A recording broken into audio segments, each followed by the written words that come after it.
கர்த்தருடைய பரிசுத்த நாமத்திற்கு மகிமை உண்டாவதாக. கர்த்தரும் இரட்சகருமாயிருக்கிற இயேசு கிறிஸ்துவின் இனிய நாமத்தில் இந்த காலை வேளையிலேயும் வாழ்த்துதலை தெரிவித்துக் கொள்கிறேன். கர்த்தர் நல்லவர். இந்த நாளிலும் கூட நமது சிந்தனைகளை வேத வசனத்திற்கு நேராக திருப்புபடியாக நான் ஆசைப்படுகிறேன். 2 வசனங்களை நான் வாசிக்க விரும்புகிறேன். சங்கீதங்களின் புஸ்தகம் 77வது சங்கீதம் 9வது வசனம்.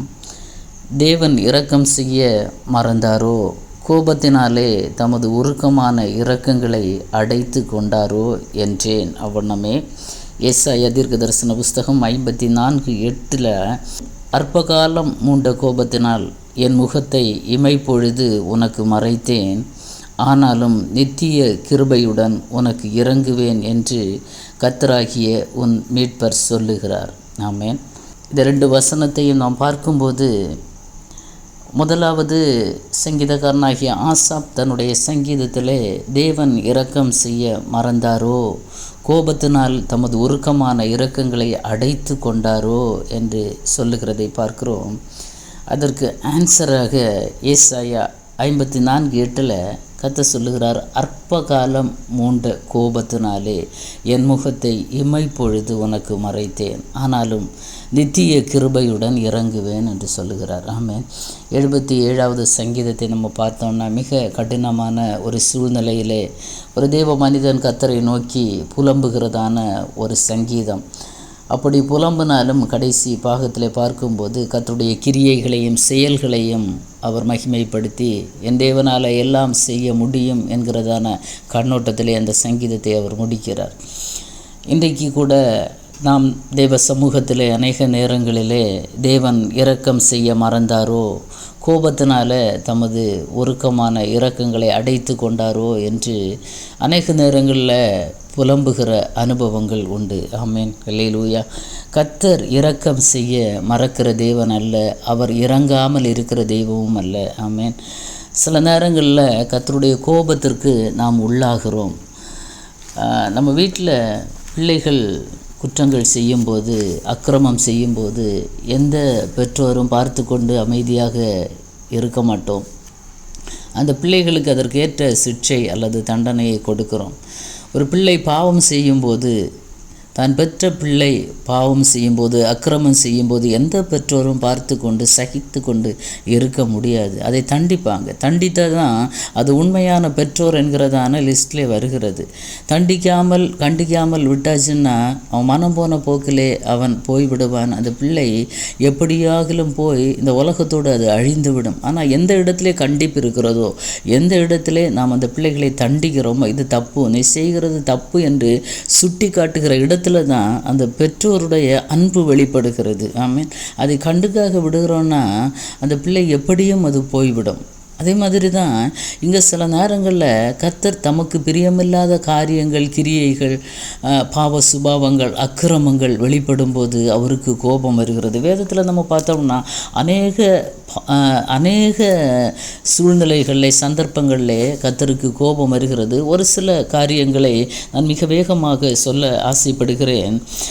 சங்கீதங்களின் புஸ்தகம் 78:17 பார்த்திங்கன்னா, தேவனுக்கு விரோதமாய் பாவம் செய்யும்போது கர்த்தருக்கு கோபம் வருகிறது. ஒரு மனுஷன் பாவம் செய்யும்போது ஆமென், கர்த்தருக்கு என்ன வருகிறது? கோபம் வருகிறது. அதே சங்கீதம் 78:58 விக்கிரக ஆராதனை கர்த்தர் ரொம்ப வெறுக்கிறதான ஒரு காரியம்.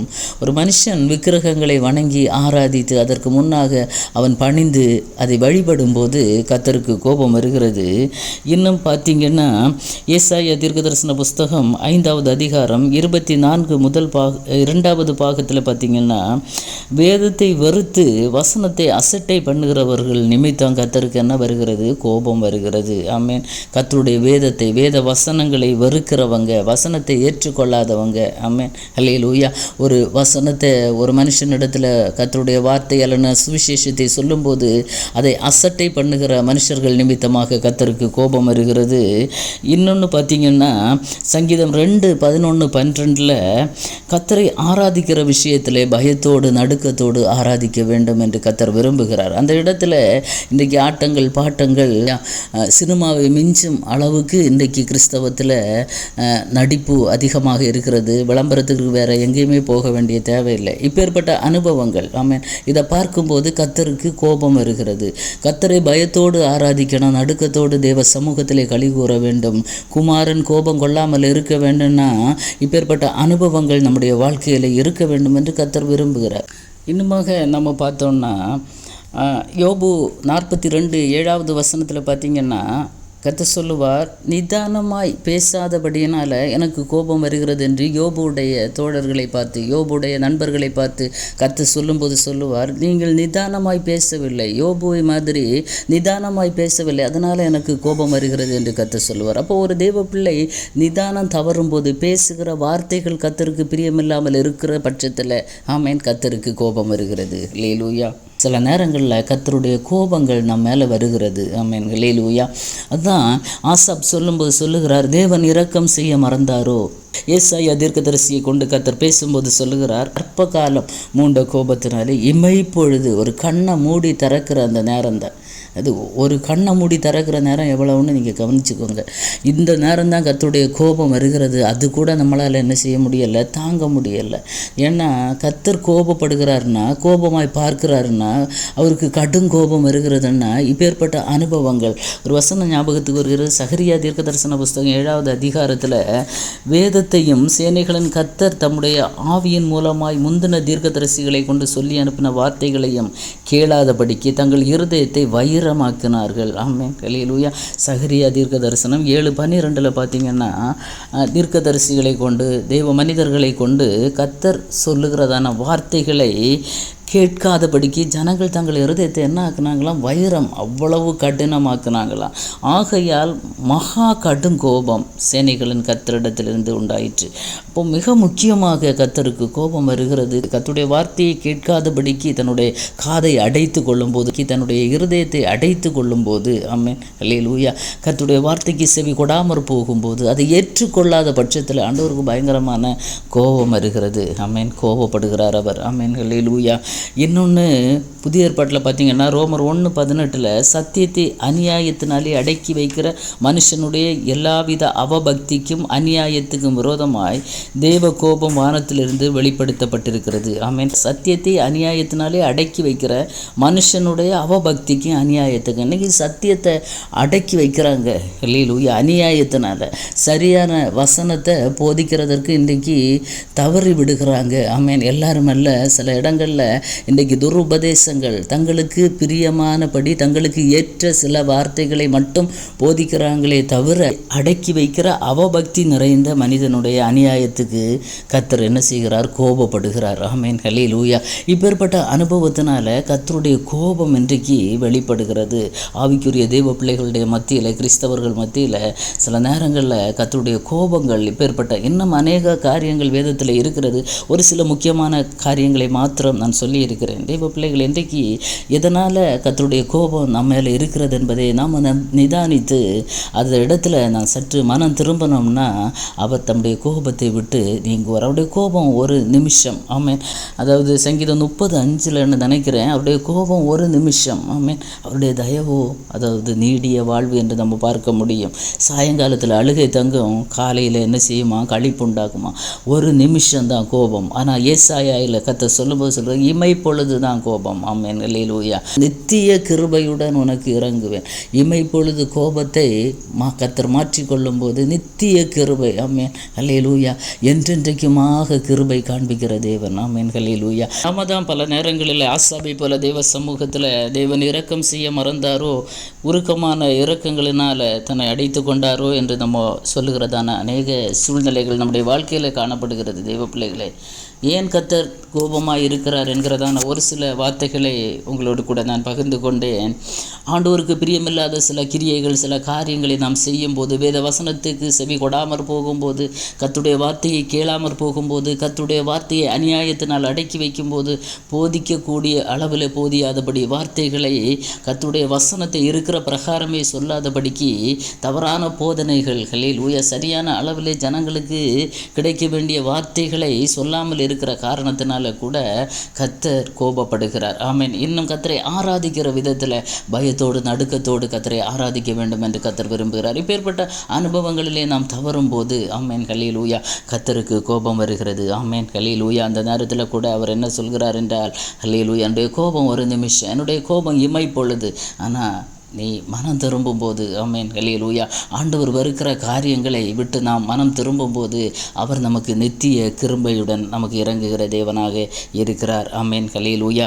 இன்னும் ஒரு வசனத்தை வாசித்து நான் முடிக்க விரும்புகிறேன். ஏசாயா தீர்க்கதரிசன புஸ்தகம் 49வது அதிகாரம் 14-15 வசனத்தில் பார்த்தீங்கன்னா கர்த்தர் சொல்லுகிறார், சீயோனோ கர்த்தர் என்னை கைவிட்டார், ஆண்டவர் என்னை மறந்தார் என்று சொல்லுகிறாள். ஆமென். ஸ்திரீயானவள் தன் கற்பத்தின் பிள்ளைக்கு இறங்காமல் தன் பாலகனை மறப்பாளோ? அவர்கள் மறந்தாலும் நான் உன்னை மறப்பது இல்லை.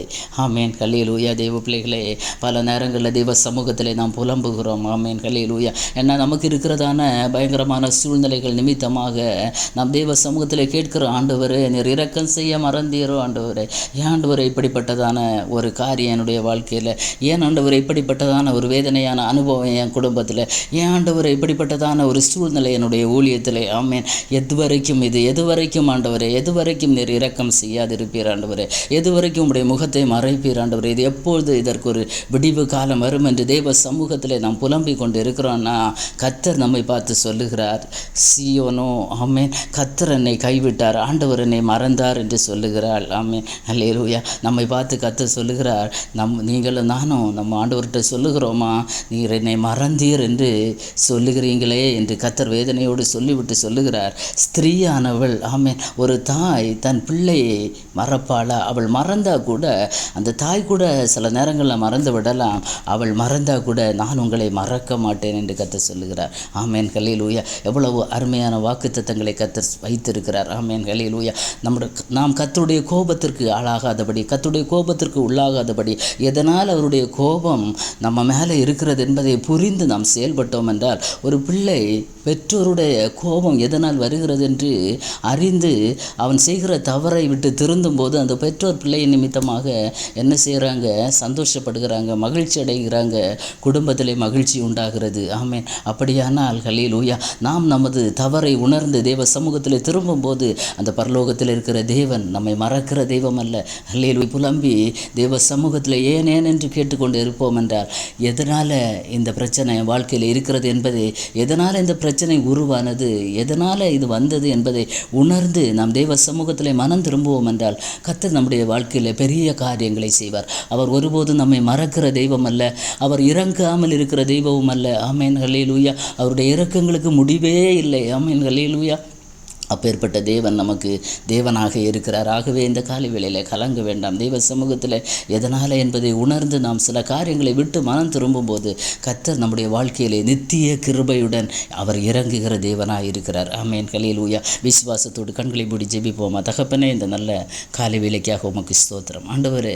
அப்போ அநேக நேரங்களில் உங்கள் சமூகத்தில் நாங்கள் கேட்கிறோம் ஆண்டவரே, தேவனே நீர் ஏன் இரக்கம் செய்யவில்லை, நீர் எங்களை மறந்தீரோ என்று ஆசாபை போல அநேக நேரங்களில் நாங்கள் புலம்புகிறோம் தகப்பனே.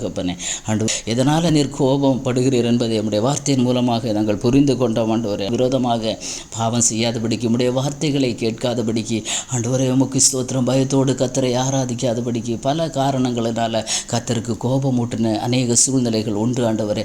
எல்லாவற்றையும் இந்த காலை வேளையில் ஆண்டவரே அறிக்கை இடுகிறோம்ப்பா. நாங்கள் மனம் திரும்பி ஆண்டவரே உம்மிடத்திலிருந்து நித்திய கிருபையை பெற்றுக்கொள்ளும்படியாக வாஞ்சிக்கிறோம் அப்பா. உடைய வார்த்தையை கேட்கிற பிள்ளைகள் பலனடையட்டும், தைரியப்படுவார்களாக ஆண்டவரே. நீர் எப்போதும் இரக்கம் செய்கிற தேவன் என்பதை உடைய பிள்ளைகள் புரிந்து கொள்வார்களாக ஆண்டவரே. நீர் அப்படி செய்ய போகிற கிருபைக்காய் நன்றி. கர்த்தர் பெரிய காரியங்களை செய்வீராக. நீர் மாத்திரம் மகிமைப்படும். ஆசீர்வதியும். இயேசுவின் மூலம் ஜெபத்தை கேளும் ஜீவனுள்ள நல்ல பிதாவே. ஆமேன் ஆமேன். God bless you.